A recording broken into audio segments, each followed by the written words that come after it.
एक पुराने गोदाम में एक अनजान आदमी बिस्तर पर बंधा था। उसकी आंखों पर नुकीला चाकू तना था, लेकिन उसे पकड़ने वाला दूसरा तरीका चुनता है। वो एक क्रैंक घुमाता है जो लोहे का क्रशर उसके सिर के करीब लाता है। आदमी घबराता है, लेकिन अपराधी को परवाह नहीं। वो क्रैंक घुमाता रहता है। लोहा चेहरे के पास आता है। आदमी दया मांगता है, लेकिन अपराधी रुकता नहीं। आखिर में उसका सिर पूरी तरह नष्ट हो जाता है। दूर एडम नाम का एक जवान लड़का गाड़ी चला रहा था। वो अपनी पुरानी प्रेमिका की शादी में जा रहा था। अचानक पीछे की सीट पर एक नकाबपोश दिखता है। वो एडम पर हमला करता है। एडम गाड़ी रोकता है और कोहनी मारकर बाहर भागता है, लेकिन वो जमीन पर गिर पड़ता है। नकाबपोश चाकू तानकर सामने आता है। फिर वो नकाब हटाता है और पता चलता है वो हार्ली है, एडम का दोस्त, जो मजाक कर रहा था। एडम गुस्से में उसे सड़क पर छोड़ने की धमकी देता है, लेकिन हार्ली गाड़ी में चढ़ जाता है। रास्ते में हार्ली एडम का मजाक उड़ाता है कि वो अपनी पुरानी प्रेमिका की शादी में जा रहा है, जिसने उसे धोखा दिया था। एडम सफाई देता है, लेकिन तभी एक काली खिड़कियों वाली लाश की गाड़ी उनके बगल से गुजरती है। दोनों हैरान होते हैं, लेकिन सफर जारी रखते हैं। वो पुरानी बातें करते हैं। हार्ली एडम का मजाक उड़ाता है कि वो अपनी गाड़ी का माइलेज नोटबुक में लिखता है और हमेशा पेंसिल और शार्पनर रखता है। लेकिन बातचीत रुकती है जब सड़क पर एक बिल्ली का बच्चा दिखता है। एडम गाड़ी मोड़ता है ताकि उसे ना मारे। अजीब बात यह बाद में पता चलता है कि बिल्ली को कोई जानबूझकर वहां रख गया था। इससे भी अजीब, सड़क पर एक बड़ा ट्रक उनके पीछे आता है। हार्ली ड्राइवर को चिढ़ाता है। जवाब में ट्रक तेजी से उनकी गाड़ी का पीछा करता है। एडम गैस दबाता है, लेकिन ट्रक तेज है और उनकी गाड़ी को पीछे से टक्कर मारता है। दोनों डर जाते हैं। दूसरी गाड़ी सामने आती है और वो सड़क से बाहर निकल जाते हैं। सौभाग्य से ट्रक चला जाता है, लेकिन एडम की गाड़ी खराब हो जाती है और पेट्रोल खत्म हो जाता है। गुस्से में एडम हार्ली से भिड़ता है। दोनों लड़ते हैं, लेकिन एडम हार जाता है। फिर वो पैदल पेट्रोल ढूंढने निकलते हैं। एडम को डर है, ट्रक वाला सचमुच उन्हें मारना चाहता था। हार्ली इसे उसकी वहमबाजी कहता है। वो बाद में बात करने को कहते हैं। तभी उन्हें खेतों में एक ट्रेलर दिखता है। वहां कोई नहीं था। हार्ली गाड़ी के लिए पेट्रोल लेता है, लेकिन उन्हें नहीं पता ट्रेलर में एक बिना सिर की लाश थी और खेत में रेत पर एक बड़ा पेंटाग्राम बना था। कुछ मिनट बाद वो पेट्रोल लेकर लौटते हैं। सड़क पर उन्हें एक खूबसूरत लड़की मिलती है जो सवारी मांगती है। हार्ली उसे लेने की जिद करता है, लेकिन एडम मना करता है क्योंकि उसे शादी में देर नहीं करनी। फिर वो पेट्रोल और बाथरूम के लिए रुकते हैं। हार्ली गाड़ी में सो जाता है। एडम बाथरूम जाता है, लेकिन उसे जिंदगी का सबसे गंदा टॉयलेट दिखता है। इत्तेफाक से वही बड़ा ट्रक गैस स्टेशन पर रुकता है। एडम ट्रक देखकर केबिन में छिपता है। ड्राइवर दरवाजा तोड़ने की कोशिश करता है। एडम उसका चेहरा नहीं देख पाता, सिर्फ काले जूते दिखते हैं। वो घबरा जाता है। आखिर में ड्राइवर दूसरी केबिन में जाता है। दीवार में एक गोल छेद था।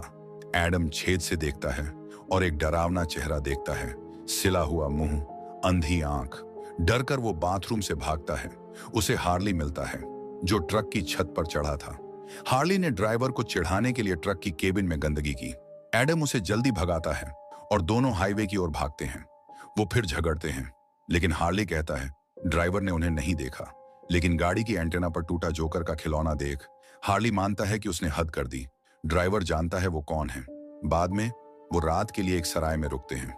टीवी पर उन्हें ट्रेलर के पास लाश और पेंटाग्राम की खबर मिलती है। एडम और घबरा जाता है। थकान से दोनों सो जाते हैं। कुछ मिनट बाद एडम की नींद टूटती है। उसके हाथ में कुछ अजीब लगता है। वो देखता है वो सड़क वाली मरी बिल्ली थी। डर कर वो उसे फेंकता है। बिल्ली हार्ली पर गिरती है, जो रोमांटिक सपना देख रहा था। सपने में वो एक लड़की को चूमने वाला था, लेकिन जागने पर उसे मरी बिल्ली दिखती है। दोनों डरकर होटल से भागते हैं। बिना कपड़े बदले सड़क पर निकल पड़ते हैं और अजीब बातें होती हैं। अचानक गाड़ी का टायर फट जाता है। एडम उसे जल्दी बदलना चाहता है, लेकिन हार्ली डर की वजह से बाहर नहीं निकलता। तभी पैसेंजर सीट से कोई उठता है। दोनों डर जाते हैं, लेकिन वो वही लड़की सैरा थी जो सड़क पर सवारी मांग रही थी। दोनों उसे साथ लेते हैं। सैरा रास्ते में सो जाती है। सुबह हार्ली कहता है सैरा बहुत सुंदर है, वो उसके साथ रहना चाहता है। एडम इसे गलत मानता है। दोनों फिर झगड़ते हैं। इससे एडम का गाड़ी पर नियंत्रण खो जाता है। सैरा जागती है और उनकी बचकानी हरकत पर डांटती है। उसने उनकी बातें सुन ली थी। वो दूसरी सवारी लेने की धमकी देती है। दोनों माफी मांगते हैं और उसे वापस बुलाते हैं। सैरा उनकी माफी मानती है और कहती है कि वो उसे पसंद है। झगड़े खत्म करने के लिए वो एक टेस्ट करती है, देखती है कि दोनों में बेहतर किसर कौन है। टेस्ट के बाद वो एडम को चुनती है। फिर तीनों सफर जारी रखते हैं। कुछ मिनट बाद वो आराम करने रुकते हैं। एडम सैरा के करीब जाने की कोशिश करता है। हार्ली सो रहा था। सैरा कहती है उसने किस टेस्ट इसलिए किया ताकि हार्ली को सबक मिले, जो हमेशा एडम को नीचा दिखाता था। सैरा हार्ली को और सबक सिखाती है। वो सोते हुए उसके माथे पर अपमानजनक शब्द लिख देती है। इसके बाद तीनों एक बार में रुकते हैं। सब ड्रिंक लेते हैं सिवाय एडम के, जो दूध मांगता है। बातचीत में एडम को बार के लोगों में कुछ अजीब लगता है। सबके हाथ या पैर कटे हुए थे। उसे डर है ये ट्रक वाले से जुड़ा हो सकता है।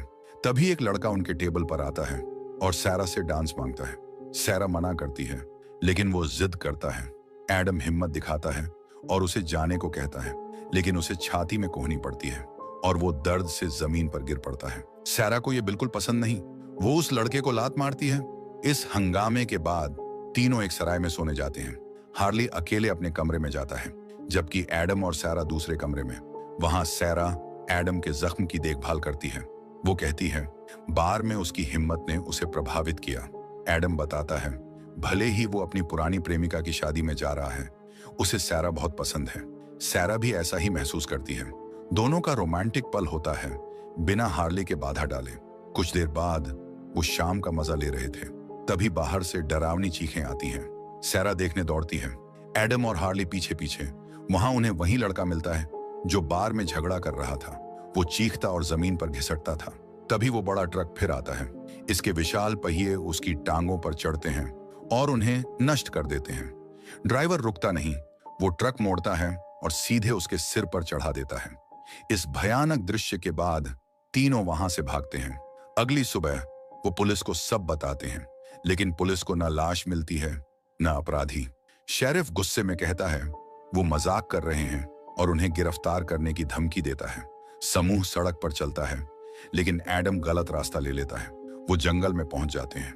नक्शा देखते वक्त बार वाला एक लड़का खिड़की पर आता है। वो चेतावनी देता है यहां रुकना मत। वो गाड़ी के बोनट पर खून से लिखा संदेश दिखाता है। अगले तुम हो?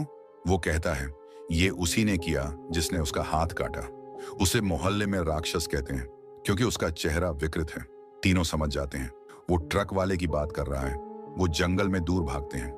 आखिर में एक कस्बे में पहुंचते हैं, लेकिन गाड़ी का पेट्रोल खत्म हो रहा था। रास्ते में घरों के सामने अजीब डरावने पुतले दिखते हैं।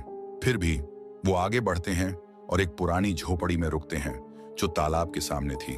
वहां वो खाना लेते हैं। सैरा खाना लाने जाती है। हार्ली एडम से अपनी हरकतों के लिए माफी मांगता है। एडम माफी स्वीकार करता है। सैरा खाना लाती है, लेकिन एडम पहला कौर लेते ही कुछ अजीब महसूस करता है, जैसे बड़ा बाल। उसे निकालने पर उसे पता चलता है कि खाना इंसानी हिस्सों से बना था। सब गाड़ी की ओर भागते हैं। एडम तेजी से कस्बे से बाहर निकलता है, लेकिन हार्ली पीछे की सीट पर उस रात की लाश देखकर डर जाता है। एडम गाड़ी रोकता है। सब हैरान हैं, लेकिन तभी वो राक्षस ट्रक में आता है। एडम सड़क पर तेजी से भगाता है, लेकिन ट्रक करीब आ रहा था। वो मोड़ों पर ध्यान देता है ताकि गाड़ी न पलटे। हार्ली के लिए बदकिस्मती, हर मोड़ पर वो लाश से टकराता है। पीछा जारी रहता है। ट्रक उनकी गाड़ी को पीछे से टक्कर मारता है। गाड़ी और तेज नहीं जा सकती। राक्षस उन्हें दूसरी सड़क पर धकेलता है। वो एक परित्यक्त फार्म पर पहुंचते हैं, लेकिन गाड़ी बंद हो जाती है। एडम उसे शुरू करने की कोशिश करता है, लेकिन ट्रक उनके बगल में आता है और टक्कर मारने को तैयार होता है। सैरा घबराती है और एडम से गाड़ी शुरू करने को कहती है, लेकिन कुछ नहीं होता। समय खत्म होने पर सैरा गाड़ी से भागती है। एडम भी बाहर निकलता है और हार्ली को भी ऐसा करने को कहता है, लेकिन हार्ली लाश के नीचे फंस जाता है। ट्रक गाड़ी पर चढ़ता है और उसे पूरी तरह कुचल देता है। एडम अपने दोस्त को बचाने दौड़ता है। सौभाग्य से लाश उस पर गिरती है।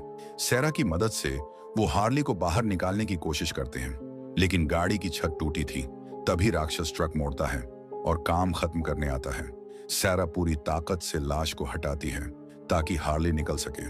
बहुत मेहनत के बाद वो और एडम हार्ली को गाड़ी से बाहर निकाल लेते हैं, ठीक पहले ट्रक के कुचलने से। जश्न का समय नहीं था। राक्षस ट्रक उनकी ओर आता है। तीनों एक पहाड़ी की ओर भागते हैं और चढ़कर ट्रक को पीछे छोड़ देते हैं। वो जंगल में जाते हैं और सोचते हैं कि सुरक्षित हैं, लेकिन जल्दी ही राक्षस आता है। वो हार्ली को पेड़ से टकरा देता है और वो बेहोश हो जाता है। फिर वो एडम और सैरा की ओर बढ़ता है। एडम सैरा को भागने को कहता है। हार्ली को बेसुध देख एडम गुस्से में राक्षस से भिड़ता है, लेकिन उसकी ताकत कम पड़ती है और उसे भागना पड़ता है। तभी सैरा जंगल में भागती है, लेकिन राक्षस उसे पकड़ लेता है। एडम उसका पीछा करता है। वो एक फार्म पर पहुंचता है जहां सैरा की चीखें गूंज रही थी। एडम हिम्मत जुटाता है, एक फावड़ा लेता है और सैरा को ढूंढने घर में घुसता है। घर के अंदर एडम को दीवारों पर कई पेंटाग्राम दिखते हैं। बिस्तर पर एक टूटी लाश थी। अचानक वो लाश आंखें खोलती है और अपने भाई बॉब को पुकारती है। वो राक्षस ही था। एडम भागता है और एक कमरे में सैरा को ढूंढता है, जो कुर्सी से बंधी थी। वो उसे छुड़ाता है, लेकिन राक्षस उसकी चीखें सुनकर उनकी ओर दौड़ता है। एडम दूसरा रास्ता ढूंढता है, लेकिन सारी खिड़कियां बंद थीं। वो सैरा से फावड़ा मांगता है ताकि खिड़की खोल सके, लेकिन सैरा डरावने ढंग से हंसती है और एडम के सिर पर वार करती है। कुछ मिनट बाद एडम एक लोहे के बिस्तर पर जागता है। सैरा क्रैंक घुमा रही थी, जो क्रशर को उसके सिर की ओर ला रहा था। तभी टूटी लाश, जिसका नाम फ्रेड था, सब बताती है। वो कहता है बॉब और सैरा उसके भाई बहन हैं। एक दिन बॉब ने गलती से उसे अपने ट्रक से कुचल दिया। हादसे में बॉब की गाड़ी पेड़ से टकराई और वो शीशे से बाहर फेंका गया। सैरा ने बॉब का चेहरा सिल दिया, जिससे वो विकृत हो गया। फ्रेड को काले जादू से जिंदा किया गया। उसके शरीर को ठीक करने के लिए जिंदा लोगों के हिस्से चाहिए थे। सैरा ने नया जादू सीखा था। वो फ्रेड की आत्मा को एडम के शरीर में डालना चाहती थी, इसीलिए उसने एडम को जाल में फंसाया। सैरा रस्म शुरू करती है, एडम के कपड़े फाड़ती है और एक बड़ा चाकू उठाती है। एडम चुपके से अपनी जेब का छोटा चाकू निकालने की कोशिश करता है, लेकिन सैरा समझ जाती है और उसे फेंक देती है।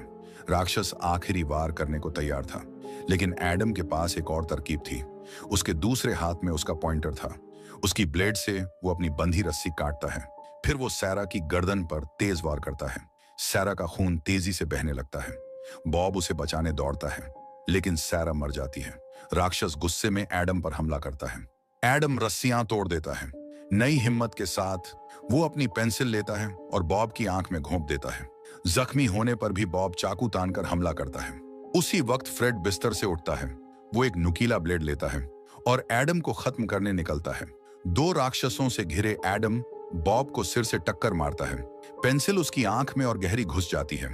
फिर वो अपने चाकू से फ्रेड को काट कर आधा कर देता है। दोनों भाई जख्मी होने पर एडम भागने का मौका पाता है, लेकिन बॉब दरवाजे लॉक कर देता है और चाबी निगल लेता है। वो देख नहीं सकता, लेकिन एडम का पीछा करता है। फ्रेड, जो अभी जिंदा था, एडम का पैर पकड़कर उसे गिरा देता है। एडम उठता है, लेकिन उसकी नाक से खून बहता है। बॉब खून की गंध से उसका पीछा करता है। एडम इसका फायदा उठाता है। वो खून का निशान बनाता है और बॉब को बाहर के दरवाजे तक ले जाता है। वहां दरवाजे में एक बड़ा चाकू फंसा था। एडम चाकू पर खून लगाता है ताकि बॉब उसकी ओर आए। बॉब निशान की तरफ दौड़ता है और चाकू से टकरा जाता है। एडम अपना छोटा चाकू उठाता है और एक आखिरी वार से बॉब को खत्म कर देता है।